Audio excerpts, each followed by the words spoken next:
I'm lucky enough that Dr. Warren Joseph was not touching probably on the major aspect of this very interesting document. And I like to say that I'm not part of the authorship of the author of the document, which is coming from a UMA consensus, and you can see there the authors. Was released in the journal Wound Care. It's a very big document, 90 pages, very interesting. I suggest you to take a careful evaluation. So the aim of this document was to look for uncovering controversies and issues related to the use of antimicrobials in wound management, and to describe possible solutions and pros and cons of each aspects. The consensus was able to develop different parameters, most important to explore, in order to have an acceptable evidence base for practice. And I found this one very interesting because, for instance, we're dealing with pressure ulcers, staging. Initially, we've been talking about wound stage, then we moved to different definitions. Now we're talking about wound category in order to stage a pressure ulcer. Before, we've been using different definitions, and this is a new is an algorithm where they've been able to avoid any contamination, colonization, critical colonization, and infection. And as you can see, they define 4 different boxes. No signs other than healing progressing in a different way. Then stage 1 and 2, and stage 3 and stage 4, according to previous already established differentiation of bacterial burden into tissues. So this is a new interesting aspect. We're not going to use probably anymore the terminology we've been listening so far. We heard about wounds and infection. I was interested by the second talk of this session as a dermatologist, and I'll be more than happy to interact in the discussion afterwards. So microbial colonization, moist, warm, nutrient-rich environment for those bacteria and germs. But particularly the document is touching on diabetic foot infection diagnosis, and he's very in agreement with the previous talks. The laboratory examination have limited use in the diagnosis of infection, except in cases of osteomyelitis. And semi-quantitative bacterial swab test, but particular tissue biopsy specimen for the identification of bacterial organisms on culture and organism sensitivity can be taken before starting antibiotic therapy. Clinical diagnosis is quite there, color, exudate amount. Continuously looking at the statement on this document, the authors like to touch on the ulcer depth, particularly in this field of cavity wounds, which positively correlate with abundance of anaerobes and negatively correlate with abundance of staphylococci. Ulcer duration positively correlate with abundance of gram-negative bacteria, and ulcer in patients with poor glycemic control at higher level, with higher levels of staphylococci and streptococci. But there is some evidence demonstrating that healing in a sterile wound, we heard already this one from Dr. Warren Joseph, proceeds at lower rates than in a non-sterile wounds. So there might be some help from bacterial burden. The presence of diverse flora and other statements rather than any particular species is linked to recalcitrant wounds. So a synergistic approach. We heard about the biofilm growth, phenotype, this definition protecting bacteria from antibiotics or any other antimicrobial. But also we heard that biofilm are not so bad. It's possible to have the presence of biofilm in the intradermal part of already healed wounds. And the presence of biofilm does not always result in adverse effects in surgical wounds. Another interesting aspect from this document is the definition of antimicrobials, including antiseptics, antibiotics, which I think is a very one of the first time in my wound healing career, grouping all those different treatments under the umbrella of antimicrobial, which I found very helpful in my practice. So any substance able to inhibit microorganisms, definition including either antibiotics, antiseptics, irrespective of being in the form of a dressing, solution, gel, but particularly a drug. And this is another interesting aspect not covered before, the active control and passive control of those antimicrobials. Active means intervention that inhibit the growth and division of microbial cells. Passive control, intervention that facilitate the removal of material from wounds without necessarily inhibiting the microbial flora. This is a very interesting definition, which we're probably going to use more and more in the near future. Optimal antimicrobial, green and red light, green light for a broad spectrum, fast action, stable during treatment, and no resistance. Red light, cytotoxicity, adverse events, mutagenicity, carcinogenicity, and cost.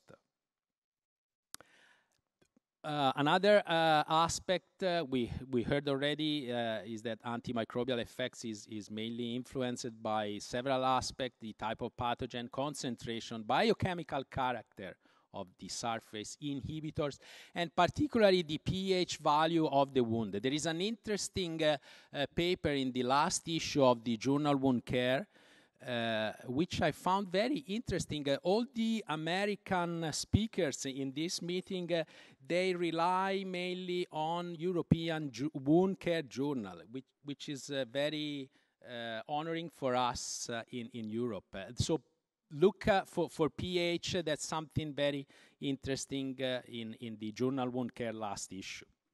So which endpoint do you need to justify the use of antimicrobial treatment in non-healing wounds? Another question with two answers from the UMA position document. The endpoints should be either prevention or clinical resolution, but the use of increased healing rates or shorter healing time is also valid, but the correlation between the antimicrobial intervention and outcome can be validated.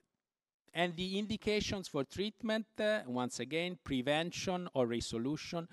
Unfortunately, we heard that there is a little evidence to support the use of antibiotics or antiseptic topical treatments to prevent wound infection. And on the other side, there are limited number of comparative studies with resolution of infection as an endpoint. Moving back to biofilm, if biofilm impact the wound healing, antimicrobial treatments should be tested against biofilm from the UMA position document. And a biofilm susceptibility testing is not yet available, unfortunately, for clinical purpose. I was listening yesterday, one of the speakers pointing the laser to a clinical slides saying, please look, this is transparency, this is a biofilm. And I found very interesting lesson from the speaker, because as you know, there are scientists investing a huge amount of budget in order to have electronic, confocal, any type of high-tech microscope dealing with biofilm. So resolution of infection be used as an endpoint in wound healing. Wound infection is a valid is going to be a valid primary endpoint, should be recognized by clinical science and may be supported by laboratory parameters. In clinical trials, this is a suggestion from Yuma, an externally blinded evaluation of the wound is preferable to eliminate investigator bias. And this is another aspect I like to touch, the suggestion of tolerance and antimicrobial resistance. Tolerance, from this document, it enables the cells in biofilm to sustain long-term exposure to the antimicrobial agents without loss of viability. The antimicrobial resistance might be intrinsic, acquired, or multi-drug. And this is the ability of a microorganism to survive and even replicate during a course of treatment with a specific antibiotic or antiseptic because of a mutation or a gene acquisition, and we heard about that.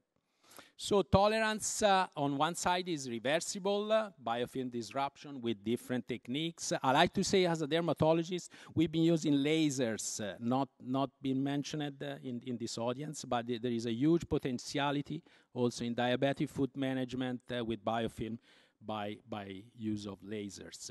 On the other side, resistance due to mutational events is irreversible.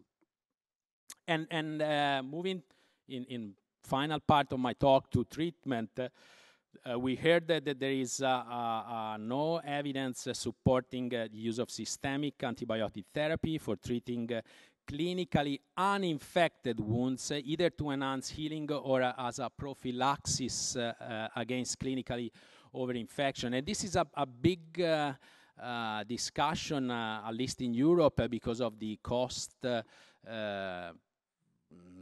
aspect in different hospitals, including my hospital, which is a university hospital. The risk of developing side effects like allergy, as a dermatologist, we are very keen on this aspect. Antibiotic resistance has in some countries resulted in recommendation. Contraindicated use of topical antibiotics for the treatment of non-healing wounds. But the individualized topical treatment regime is aimed at specific bacterial species, resulting in significantly improved healing outcome compared with either the use of systemic antibiotics. And particularly coming from dermatology, where there are quite a few skin problems dealing with infection, I like to say that this statement is very inside the dermatological mentality. If you consider that acne, one of the most important skin diseases for us in dermatology, is now considering the role of biofilm as a major pathophysiology. Moving once again with treatment, the document is saying that there is no evidence supporting the use of systemic antibiotics for treating uninfected wounds to prevent infection. In this case, a brief culture-directed course or systemic antibiotic therapy may be appropriate. So at the end, you have to take a decision on a local or systemic treatment or a combination of those treatments following the diagnosis of infection. And following the clinical diagnosis of infection, empirical treatment may be followed after by culture and sensitivity results with a more specific choice of antibiotic therapy. And we heard yesterday about this scoring from the Infectious Disease Society of America guidelines, and the position document from Human is touching also according to the differentiation between mild, moderate, and severe type of infection, and according to that they divide the regimen of treatment. So, future perspectives from this group, the bioburden in non-healing ulcers, microbiological definition, very important, relation between microbial population sizes in non-healing ulcers and clinical indicators of infection, antimicrobial resistance, that's going to be a challenging aspect, the indicators for emergence of resistance to antimicrobials in practice setting, and of course the presence and importance of biofilm. And really at the end, treatment of difficult to heal, non-healing ulcers, use of antimicrobial treatment regimen, not including antibiotics. There are plenty of products on prescription, but there is no consensus regarding the value of topical antimicrobials in non-healing wounds. Randomized controlled trials with very good design and endpoints focusing on resolution of prevention of infection will be more and more necessary in the near future. I really thank you for the attention.